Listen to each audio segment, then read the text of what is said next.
আল্লাহ নবী বলছেন লা ইস্তাকিমু ঈমানু আবদিন, ততক্ষণ পর্যন্ত বান্দা ঈমানের উপরে অটল থাকতে পারবে না যতক্ষণ পর্যন্ত না তার জিহ্বা নিয়ন্ত্রণে থাকবে। কি থাকবে? জিহ্বা নিয়ন্ত্রণে থাকবে।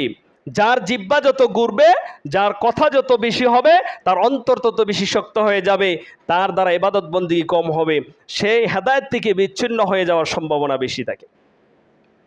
আমাদের এমন অবস্থা, কিছু মানুষ তো এরকম আছে মসজিদে এসে গীবত করে পরিনিন্দার মধ্যে লিপ্ত হয়, সমালোচনা লিপ্ত হয়।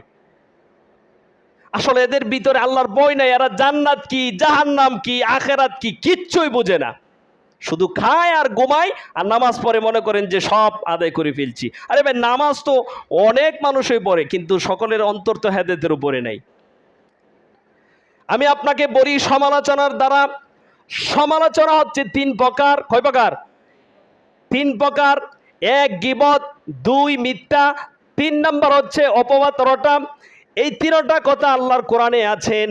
হাসান বসরি রাহিমাহুল্লাহ তিনি বলেছেন, গীবত হলো এমন দুষ্বর্ণনা করা তোমার বাইরের অনুপস্থিতি যা তার মধ্যে আছে।